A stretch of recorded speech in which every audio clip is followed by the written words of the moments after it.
Hi guys, எல்லாருக்கும் வணக்கம். நான் உங்கள் பத்மநாபன். இந்த வீடியோவில் ஒரு ப்ரோக்ராம் இன்டர்வியூக்கு போகிறீங்கன்னா என்னெல்லாம் கொஸ்டின்ஸ் கேட்பாங்க, அதுக்கு நீங்கள் எப்படி ஆன்சர் சொல்லணும், எப்படி நீங்கள் மோட்டிவேஷனலாக இருக்கணும் அப்படின்றதுக்காக இந்த வீடியோ போட்டிருக்கேன். இந்த வீடியோவை ஸ்கிப் பண்ணாமல் பாருங்கள். இந்த வீடியோ ஸ்கிப் பண்ணாமல் பார்த்தீங்கன்னா ஈஸியாக நீங்கள் இன்டர்வியூ அட்டன் பண்ணி பாஸ் ஆகலாம். சிஎஸ்சி பற்றி கேட்கலாமா? கொஸ்டின்ஸ் படிச்சுங்களா? கேட்கலாமா? நீங்க பதில் சொல்லணும். நான் விவேக் சார் தான் கேட்பேன். சரிங்களா? நீங்க பதில் சொல்லுங்க. விவேக் சார் தான் கேட்பேன். சிஎன்சி பத்தி என்ன தெரிஞ்சுக்கிட்டு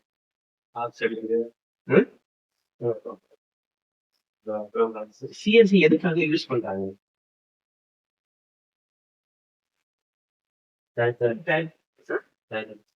ஆமா, ஒரு ஒரு ஜாப் செய்யற இடத்துல 1000 ஜாப், ஒரு ஜாப் செய்யற இடத்துல 1000 ஜாப். அப்போ இதனால நமக்கு இப்போ நீங்க ஒரு ஆள் பண்றாங்கன்னு வச்சுக்கோங்க.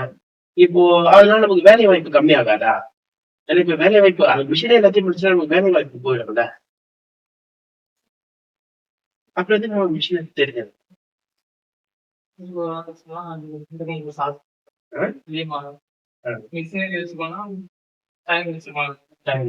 டைம் மிச்சம் நமக்கு வேலை இல்லாம போயிடுது இல்ல. அப்ப அந்த மிஷின் நல்லதா கேட்டு அப்ப வேலை வாய்ப்பு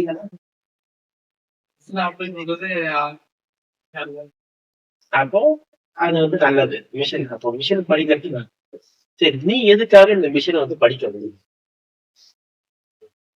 சொன்னாங்க?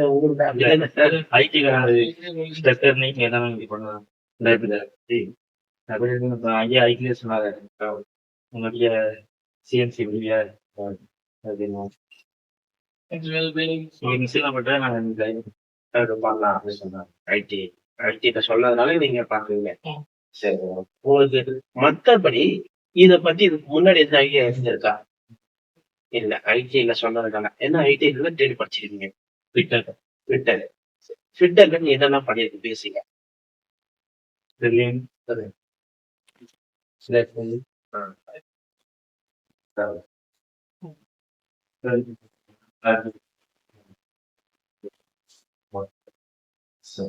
இப்போ நீங்க ஒரு வேலைக்கு போறன்னு வச்சீங்க,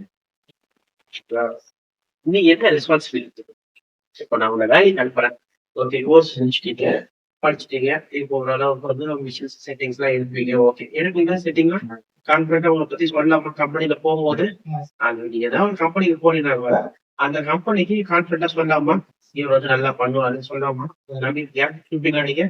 நீங்க கேரண்டி கொடுக்கணும். நான் விலை சார் போனாலும் அட்லீஸ்ட் ஓரளவுக்கு. ஏன்னா நீங்க உங்களை வச்சுதான் நாங்க வந்து இன்னொருத்தர் பணம் கூப்பிடணும். நீங்க நல்லா வேலை செஞ்சீங்கன்னா தான் கம்பெனிக்காரங்க இன்னொருத்தவங்க கூப்பிடுவாங்க. இல்லைன்னு வச்சுக்கோங்க, பசங்களோட அப்படின்னு சொல்லுவாங்க.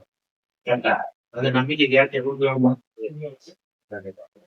சரி, இப்போ உங்களுக்கு ஒரு வேலைக்கு போறீங்க, நீங்க என்ன பொறுப்பு எடுத்துப்பீங்க?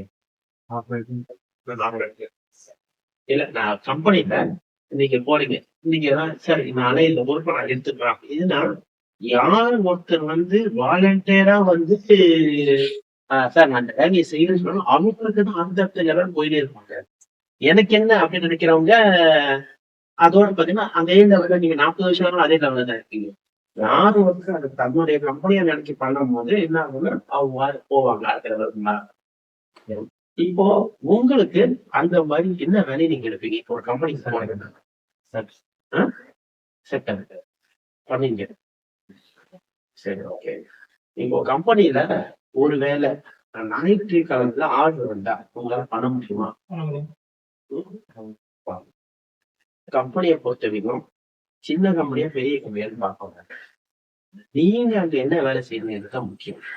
நீ பெரிய கம்பெனிக்கு போனாலும் அதே தான் மிஷின்ல வேலை செய்வாங்க, சின்ன கம்பெனில போனாலும் அதே வேலை தான் செய்வீங்க. அப்ப எங்க போனா நிறைய விஷயம் கத்துக்கலாம். எப்படி சொல்றீங்க? பெரிய கம்பெனில நிறைய விஷயம் போன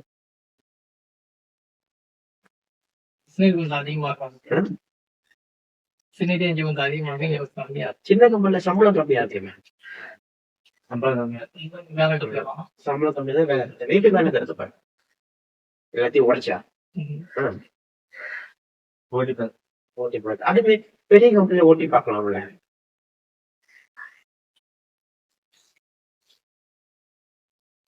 அதே சின்ன கம்பெனில போனா எல்லா வேலையும் நீ தான் செய்யணும். பெரிய கம்பெனில போனீங்கன்னா அந்தந்த கம்பெனிக்கு அவங்க ஆள் வச்சிருப்பாங்க. அப்போ நீங்க என்ன ஆபரேட்டர் மட்டும் தான் பண்ணணும். நீ இடையில செட்டிங் பண்ணா கூட உங்க சூப்பர்வைசர் பர்மிஷன் கிடைக்கும். ஆனா சின்ன கம்பெனி அப்படி கிடையாது. சின்ன கம்பெனில வேலைக்கு போறதுன்னா எல்லா வேலையும் நீ தான் பார்க்கணும். ஆபரேட்டர் வேலை நீ தான் பார்க்கணும், செட்டர் வேலை நீ தான் பார்க்கணும், ப்ரோக்ராமர் வேலையும் நீ தான் பார்க்கணும், வெளியில பர்ச்சேஸுக்கும் நீ தான் போயிட்டு வரணும். அப்போ உங்களுக்கு எங்க எக்ஸ்பீரியன்ஸ் நிறைய கிடைக்கும். சரிங்களா? ஆனா சம்பளம் வந்து ஃபர்ஸ்ட் சின்ன கம்பெனில கம்மியா தான் இருக்கும். சரிங்களா? சின்ன கம்பெனில சம்பளம் கம்மியா இருந்தாலும் வேலைங்க நிறைய கத்து. அதுக்கப்புறம் நீ பெரிய கம்பெனிக்கு போனது வச்சுக்க, நீ டைரக்டா பெரிய கம்பெனிக்கு போனா உன்னை வந்து ட்ரைனியா தான் இருப்பாங்க. ஆனா சின்ன கம்பெனில வேலை செஞ்சு எக்ஸ்பீரியன்ஸ் நீ போகும்போது இன்டர்வியூ அட்டன் பண்ணிட்டு போகும்போது உங்களுக்கு பெரிய கம்பெனில நிறைய சலுகைகள். இது தெரியாம தான் நிறைய பேர் என்ன பண்றாங்கன்னா, எல்லாருமே ஃபர்ஸ்ட் எடுத்தோம் பெரிய கம்பெனிக்கு போனா சம்பளம் நிறைய தராங்க, பெரிய கம்பெனி தராங்க. அங்க போனதுக்கு அப்புறம் 3 வருஷம் சிவப்பு பட்டன், பச்சை பட்டன், பச்சை பட்டன், சிவப்பு. இதுதான் பண்றாங்க. சரி. அதனால போற இடத்துல ஒழுங்கா வேலை செய்யுங்க. ஓகே. வெர்னியர் மைக்ரோமீட்டர் பார்க்க தெரியுமா? பாப்பீங்களா? வெர்னியரோட லீஸ்ட் கவுண்ட் என்ன? 0.02 mm. ஒரு mm equal to எவ்வளவு மைக்ரான்ஸ்?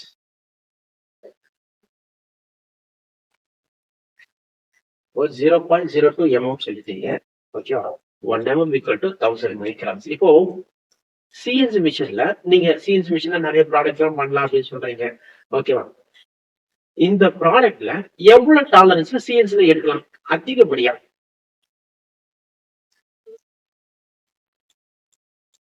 ஐம்பது மைக்ரானா, 100 மைக்ரானா, 10 மைக்ரானா?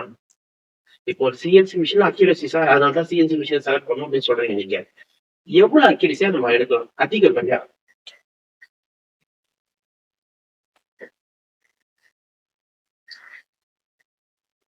2 மைக்ரான், 1 மைக்ரான், ஏதோ சொல்லுங்க.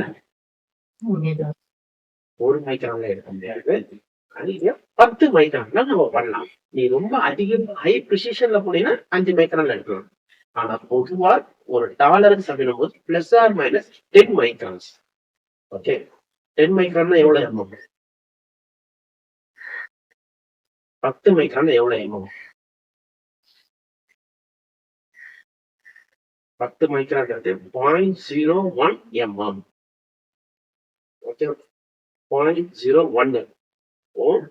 வெர்னியரோட லீஸ்ட் கவுண்ட் வந்து 0.02 mm. மைக்ரோனோட லீஸ்ட் கவுண்ட் வந்து 0.01 mm. அந்த அளவுக்கு அக்யூரியஸா நீங்க வந்து சிஎன்சி மிஷின். ஓகே.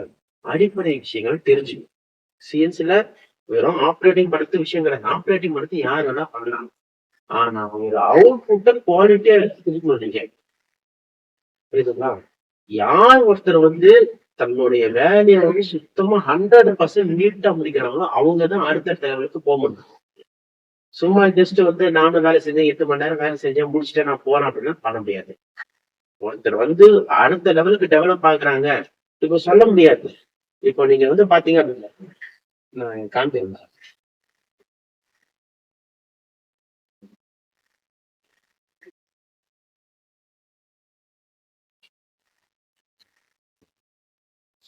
மேல என்ன பேர் போட்டுரு? நுழைவாகு ஓல்டு ஸ்டூடெண்ட். கரெக்டா?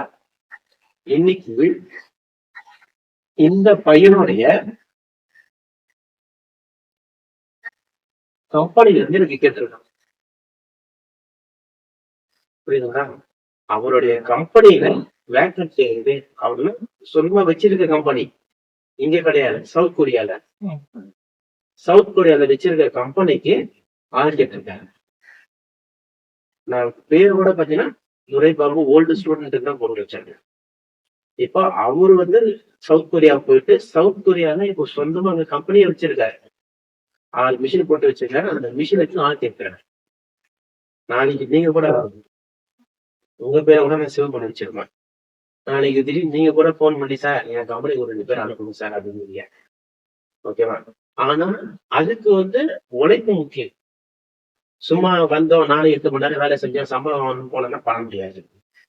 குறைஞ்சபட்சம் 100% விசுவாசமா இருக்கணும். நீ எந்த கம்பெனிக்கு போனாலும் அந்த கம்பெனில விசுவாசமா இருக்கணும். புரியுதுங்களா? சும்மா போறோம், சம்பளம் கொடுத்தாங்க போதும், பாக்கெட்ல வாங்கி வச்சிட்டோம். இந்த கம்பெனில இன்னொரு கம்பெனி, நீ இந்த கம்பெனில இன்னொரு கம்பெனி, இதே மாதிரி மாறி மாறி தான் போயிட்டு இருக்க முடியும். ஓகே. ஆனா நீ டெவலப் ஆகணும்னு முடிவு பண்ணா இருக்க கம்பெனில நீ சுத்தமா வேலை செய்யணும். ஓகே. அது எந்த வேலை கொடுத்தாலும் அந்த வேலையை 100% முடிச்சுட்டு நீ கொடுக்கணும். நீ பாட்டுன்னு வந்த வேலை செஞ்சா தூக்கி போட்டு போயிட்டே இருக்கக்கூடாது. ஒரு சின்ன பொருள்னாலும், ஏன்னா இன்னைக்கு ஒரு இன்சூரன்ஸ் காஸ்ட் வந்து 400 ரூபாய். அது 400 ரூபாய் நீ ஸ்கிராப்ல போட்டா தெரியாது, ஓனருக்கு தெரியாது. கேட்டா உடஞ்சிருச்சுன்னு சொல்லலாம், வேற எடுத்து சொல்லலாம். ஆனா அந்த 400 ரூபாய்க்கு உன்னுடைய ஒரு நாள் சம்பளமா கூட இருக்கலாம்ல. நம்ம நினைக்கிற ஒரு இன்சென்ட் இருக்கு. ஆனா இன்சென்ட் வந்து அவருக்கு வந்து 400 ரூபாய் ஓனருக்கு. ஆனா உங்களுக்கு ஒரு நாளுடைய சம்பளமா கூட இருக்கலாம்ல. ஓகே. அதனால மிஷின்ல வேலை செய்யும்போது கேர்ஃபுல்லா வேலை செய்யணும். விசுவாசமா வேலை செய்யணும். அது வந்து தன்னுடைய கம்பெனியா நினைச்சு நீங்க வேலை செய்யும் போதுதான் டெவலப் ஆக முடியும். புரியுதுங்களா? சும்மா வந்தீங்க, வேலை செஞ்சீங்க, போனீங்க அப்படின்னா டெவலப் ஆக முடியாது. நாளைக்கு நீ உன்னுடைய கம்பெனில இருந்து என்கிட்ட ஆபரேட்டர் கேட்கணும். பண்ண முடியுமா? ஓகேவா? அது வருஷங்கள் ஆகலாம். 10 வருஷமோ 5 வருஷமோ ஆகலாம். இவர் வந்து கிட்டத்தட்ட 2017, இன்னைக்கு என்ன வருஷம்? 2026, 10 வருஷம், 9 வருஷம். 9 வருஷம் ஆயிருக்கு ஒருத்தர் கம்பெனியை போட்டு டெவலப் ஆகி பண்றதுக்கு. கரெக்டா? அந்த மாதிரி நீங்க கேட்கும் போதுதான் அது வந்து எங்களுடைய டெவலப்மெண்ட். சரிங்களா? ஒருத்தர் வந்து போய் வெறும் ஆப்ரேட்டரா இருந்தா அது வேஸ்ட். ஆப்ரேட்டராவே இருந்தா அப்படியே நீ ஒரு கம்பெனிக்கு போய் வேலை செஞ்சு வேலை செஞ்சுதான் இருக்கணும். அடுத்து நீ டெவலப் ஆகணும். நீ ஒரு கம்பெனில ப்ரோக்ராமர் ஆகணும். நீ ப்ரோக்ராமர் ஆயிட்டு உன் கம்பெனில இருந்து என்கிட்ட ஆப்ரேட்டர் கேட்கணும். பண்ண முடியுமா? அப்பதான் அது டெவலப்மெண்ட். இல்ல சார், நான் என் கம்பெனி அப்படியே ஆப்ரேட்டராகவே இருக்கேன் சார், ஜாலியா இருக்கு சார், மாசம் சம்பளம் வருதுன்னா வேஸ்ட். நீங்க அடுத்த ஆப்ரேட்டர்ல வந்து செட்டர் ஆகணும். செட்டர்ல வந்து ப்ரோக்ராமர் ஆகணும். ஓகே. ப்ரோக்ராமர் ஆகி ஒரு ஷிஃப்ட்டுக்கு இன்சார்ஜ் ஆகணும். அதுதான் டெவலப்மெண்ட். அப்ப நீ ப்ரோக்ராமர் ஆகணும்னா சும்மா இந்த ஜிபோர்ட் எம்போர்ட் படிச்சிருக்க ப்ரோக்ராமர் ஆயிடலாமா? ஒரு ப்ரோக்ராமர் ஆகிறதுக்கு என்னென்ன அடிப்படை விஷயம் தெரியும். நீங்க வந்து படிச்சிட்டீங்க, நான் வந்து நீங்க ஃபீஸ் கட்டுறதுக்கு நான் சொல்லி கொடுத்துட்டேன். ஒரு ப்ரோக்ராமர் ஆகிறதுக்கு அடிப்படையான என்ன விஷயம் தேவை? இது கிட்ட படிப்பு தெரியும். அதுக்கு இல்லாம என்னெல்லாம் தேவை? மிஷினை பத்தி நல்லா தெரியும். மிஷினை பத்தி நல்லா தெரியும்னா எப்படி தெரியும் மிஷினை பத்தி? அதையும் ஒரு புக் வச்சு படிச்சா தெரிஞ்சிருமா?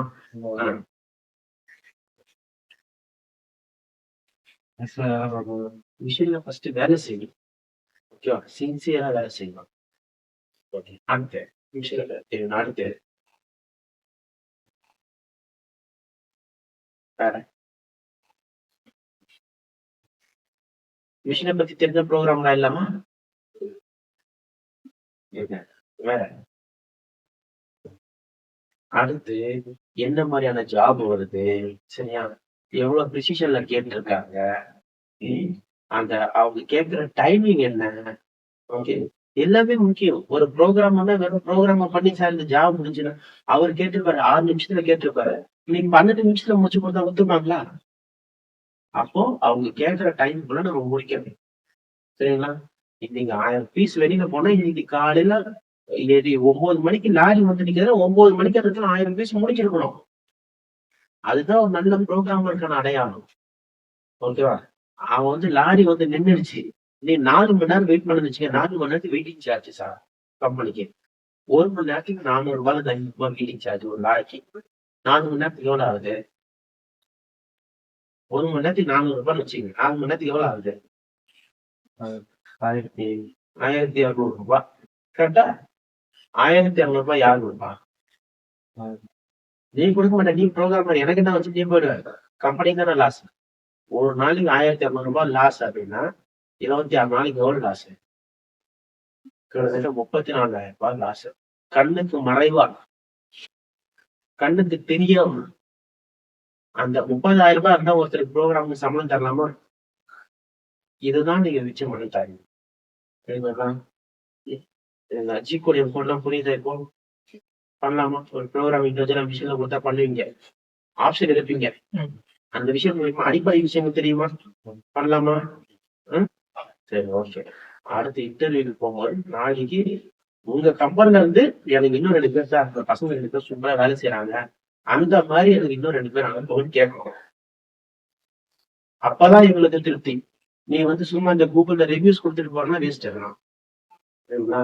உங்க அப்பா போன் பண்ணி என்கிட்ட சொன்னாரு, இந்த மாதிரி பசங்க யாரோட அப்பா ஃபோன் பண்ணி உங்க அப்பாவா ஃபோன் பண்ணி என்கிட்ட சொன்னாரு. என் பசங்க ஆரம்பத்துல பார்த்தேங்க அப்படின்ட்டு. ஓகேவா? என்ன பண்ணீங்க? இது சிவகங்கை மாவட்டம் இல்ல? சிவகங்கை மாவட்டம் எங்க? இல்ல சிவகங்கை மாவட்டம் எனக்கு தெரியும். அங்க எந்த ஊர் நீங்க? சாலூர். இல்ல சாலூர். ஓகே. சரி. ஓகே. ஒரு ரெஸ்யூம்லாம் ப்ரிப்பேர் பண்ணி வச்சிருக்கீங்களா? இப்போ இன்டர்வியூ போட சொல்றீங்க கோயம்புத்தூருக்கு. ரெஸ்யூம் ஒரு மாடல் எதுனா வச்சிருக்கீங்களா?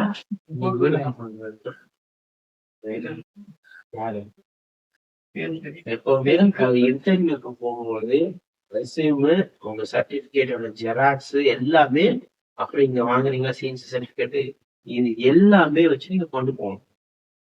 புரியுதுங்களா? அங்க போயிட்டு ரெஸ்யூம் எங்க தேடணும்னா பேக்கெட்ல தேடுறது, சைட்ல பாக்கெட் நிறைய சொல்லிருக்கிறது இல்லை. இங்கே ப்ரிப்பேர் பண்ணீங்க எல்லாத்தையுமே நீங்க டூல் போர்ஷன் மாதிரி எல்லாத்தையும் ப்ரிப்பேர் பண்ணிக்கணும். அங்க போன உடனே நீட்டா இருக்கணும். ஓகேவா? அதே மாதிரி ஆளை பார்த்தவங்க சட்டை பட்டன் போடுறதுலாம் முதல்ல சட்டையை மேல பட்டன் போடணும். என்ன தம்பி அந்த இப்ப வந்தோட போட்டா இருப்பாங்க சட்டை பட்டன். சட்டை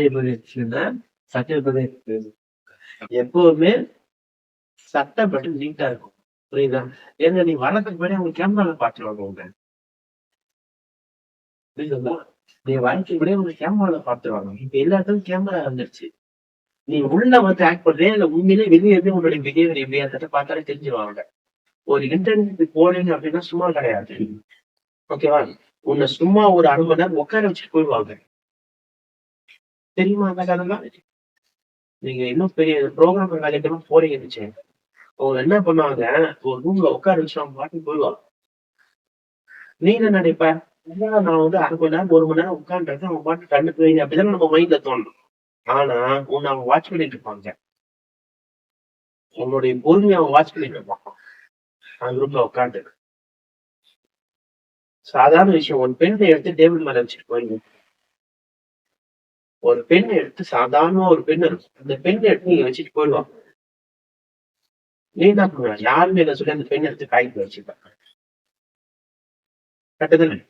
அந்த பெண்ணுடைய விலை 100 ரூபாய் இருக்கும். நல்ல காஸ்ட்லியான பெண்ணு தான் 100 ரூபாய், இல்ல ஒரு 80 ரூபாய் 90 ரூபாய் பெண்ணை டேபிள் மேல வச்சுட்டு போயிடும். ஏன் அப்படின்னா உன்னை நம்பி 40 லட்சம் ஒப்படைக்க போறாங்க. அப்போ உன்னுடைய சின்சியாரிட்டி அவங்க பாக்கிறதுக்காக என்ன பண்ணா நல்ல காஸ்ட்லியான பெண் எடுத்து டேபிள் வச்சுட்டு போயிடுவாங்க. நீ என்ன பண்ற? யாரும் பாயல, ரூம்ல யாரும் இல்ல, பெண்ணுதான் சும்மா கலைஞ்சிருந்து காய்கறி வச்சிருக்காங்க. அங்கேயே நீ ரிஜெக்ட் ஆகிற. இன்னும் ஒரு அப்படியே நீ இது எடுக்கல, நான் என்ன பண்ணுவேன், 1/2 மணி நேரம் உட்காந்து பார்ப்பேன். போர் அடிக்கும். போன் இருக்காது. ஏன்னா போன் நீ வெளியில முடிச்சு வந்துடுவேன். அப்ப என்ன ஆகும்? இப்பெல்லாம் போன் இருந்தா 1 மணி நேரம் 2 மணி நேரம் போறது கூட தெரியாது. ஆனா இப்ப போன் இல்லைன்னா என்ன பண்ணுவீங்க? அதிகப்படியா 10 நிமிஷத்துக்கு மேல இருக்க முடியாது, சும்மா உட்கார முடியாது. ஏன்னா இளைஞர்களுடைய போதை போச்சு அந்த போனும். கரெக்டா? அதுவும் வெளியில கேட்ல குடிச்சிட்டு வந்தா வச்சுக்க, சும்மாதான் இருக்க முடியாது. எங்கன்னா போவேன், நோட்டுவேன், ஏதாச்சும் ஒண்ணு பண்ணுவேன். இது எல்லாமே வாட்ச் பண்ணிட்டு இருப்பாங்க. You're under CCTV camera. ஓகேவா? அப்போ 10 நாள் ஒரு 20 நிமிஷம் கூட சும்மா உட்கார முடியல. ஒரு விசுவாசமா ஒரு பெண்ணை கூட அங்க வைக்க முடியல. ஒரு இன்ஸ்டியூடைய வேலை இதெல்லாம் பாத்தீங்கன்னா இந்த என்ன சொல்றது, லிங்க்லாம் வந்து இன்செட்லாம் வரும். அதெல்லாம் 2000 ரூபாய் 2500 ரூபாய் இன்செட் இருக்கும். சரியா? கண்டுவாங்க. அதோட இன்செட்லாம் ரேட் அதிகம். அப்போ 100 ரூபாய் பெண்ணி எடுத்து காயத்துல போட்டு போனா 2000 ரூபாய் இன்செட் கொடுத்தா நீ என்ன பண்ணுவ? அவங்களுடைய தாட் அங்கதான் இருக்கும். ஸோ அதெல்லாம் கேர்ஃபுல்லா பார்க்கணும். ஓகேவா? ஃபர்ஸ்ட் ஆப்ரேஷன் போகும்போது உனக்கு தேவைப்படாது. ஆனா நீங்க அடுத்த லெவலுக்கு இன்டர்வியூ போகும்போது பொறுமை அவசியம். அதை விட முக்கியமானது டைமிங், ரொம்ப ரொம்ப அவசியமானது. டைமிங் என்ன தெரியுமா? டைமிங் பங்க்சுவாலிட்டின்னு பங்க்சுவாலிட்டியும் இருக்கணும், பொறுமையும் இருக்கணும். ஓகேவா? பங்க்சுவாலிட்டியும் பொறுமையும் இருந்தா மட்டும்தான் டெவலப் ஆக முடியும் எந்த ஒரு விஷயமா இருந்தாலும். அது உதாரணம் நிறைய பேர் இருக்காங்க. இன்னைக்கு ஒரு பெரிய பெரிய ஹீரோவா இருக்காங்க பேன் இண்டியா, அவங்களுக்கு இதுவே பாத்தீங்கன்னா 10 நிமிஷத்துல வந்த நேரம் தான். பேன் இண்டியா ஹீரோ யாரு தெரியுமா? இன்னைக்கு ரஜினிகாந்த். இந்தியாவுக்கே மொத்தம் ஒரு பிரபலம் ரஜினிகாந்த், தெரியுமா? அவருடைய அதிர்ஷ்டம் எவ்வளவு நேரம் தெரியுமா? 10 நிமிஷத்துல மாறின அதிர்ஷ்டம் அவருக்கு. ஓகேவா? அதெல்லாம் நிறைய ஹிஸ்டரி இருக்கு. அதனால நேரம்ன்றது ரொம்ப ரொம்ப இம்பார்ட்டன்ட். பங்க்சுவாலிட்டி. ஓகேவா? அதனால இதுக்கப்புறம் இன்டர்வியூ போகும்போது பார்த்துங்க. சரிங்களா? இன்டர்வியூ போய் நல்லா பண்ணுங்க. எங்க மானத்தை காப்பாற்றணும். புரியுதுங்களா? சர்டிபிகேட் வாங்கிட்டீங்களா? சரி, சர்டிபிகேட் பிராக்டிஸ் பண்ணீங்க. எந்த டவுட் இருந்தாலும் கேளுங்க. சப்போஸ் ஒருவேளை நீங்க போன் பண்ணி அட்டன் பண்ண முடியும்னா வாய்ஸ் மெசேஜ் போட்டு விட்டுருங்க. ஓகேவா? ஏன்னா எல்லாருக்கும் ஒவ்வொரு நேரத்துல நீங்க அந்த நேரத்துல ஃப்ரீயா இருப்பீங்க. ஆனா இங்க இருக்க ஃபேக்கல்ட்டி வந்து அந்த இடத்துல கிளாஸ் எடுத்துட்டு இருக்கலாம். ஆன்லைன்ல இருக்கலாம். எடுக்க முடியாது. உடனே நீங்க என்ன நினைச்சுப்பீங்க? பத்தியா விட்டு போன உடனே அவங்கள போன் எடுக்க மாட்டேன். ஏன்னா நீங்க அவர் எந்த சிச்சுவேஷன்ல இருப்பான்னு தெரியாது. இப்ப நானே கிளாஸ் எடுத்துருப்பேன். ஈவினிங்ல பாக்குறீங்கல்ல, நானே ஆன்லைன் கிளாஸ் எடுத்துருப்பேன். அப்ப என்ன ஆகும்? அந்த நேரத்துல நான் எல்லாம் அவங்க நினைச்சுப்பாங்க ஈவினிங் நான் ஃப்ரீயா இருக்க நினைச்சுப்பாங்க. எனக்கு ஈவினிங்ல தான் கிளாஸ் இருக்கும். அப்ப நான் போன் எடுக்க முடியல நினைச்சுப்பாங்க. அவ்வளவுதான். கோர்ஸ் முடிச்சுட்டு போனோம் கண்டுக்க மாட்டேன். அதே நீங்க வாய்ஸ் மெசேஜ் போட்டீங்கன்னு வச்சுக்கோங்களேன், அட்லீஸ்ட் அதுக்கு என்னத்துக்காக நீங்க போன் பண்ணீங்கிறது நமக்கு தெரியும். ஓகே. அதனால இதுக்கப்புறம் ஏன்னா வாய்ஸ் டெக்னாலஜி வளர்ந்துருச்சு.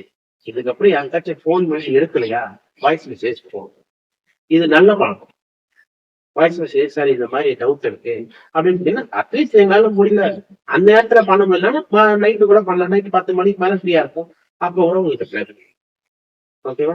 அப்போ ஃபர்ஸ்ட் இன்டர்வியூ போகும்போது எல்லாத்தையும் பத்தி தெரிஞ்சுக்க, ஜி கோட் எம் கோட் தெரிஞ்சுக்கணும். ஓகே. அடுத்த விஷயம் ஆப்ஷனை பத்தி அவங்க கேட்டாங்கன்னா எடுத்துக்கணும். முடிஞ்ச அளவுக்கு சாஃப்ட்வேர்ல ப்ராக்டிஸ் பண்ணிக்கிட்டே இருங்க. ஊருக்கு போனாலும் சரி எங்க போனாலும் அந்த சாஃப்ட்வேர்ல ப்ராக்டிஸ் பண்ணிக்கிட்டே இருங்க. ஓகேவா? அதுக்கப்புறம் ட்ரெஸ்ஸிங் வந்து ரொம்ப ரொம்ப இம்பார்ட்டன்ட். ஓகேவா? ட்ரெஸ் கோடுன்றது ரொம்ப ரொம்ப இம்பார்ட்டன்ட். அதே மாதிரி முடியெல்லாம் அந்த உடம்பு நிறைய சரியா? ஏன்னா இதெல்லாம் வந்து பார்ப்பாங்க இன்டர்வியூ. இப்போ ஃபர்ஸ்ட் பிகினர் லெவலுக்கு ஒன்றும் பிரச்சனை இல்லை. ஆனா அடுத்தடுத்த லெவலுக்கு போகும். நீ தான் ப்ரோக்ராமரா இருக்க, நீ தான் இன்டர்வியூ எடுக்கணும். ஆப்ரேட்டர். அப்ப நீயே இப்படி இருந்தா ஆப்ரேட்டர் எப்படி இருப்பான்? சரிங்களா? அதெல்லாம் கொஞ்சம் பார்த்து ஆல் த பெஸ்ட். சரி. என்னைக்கு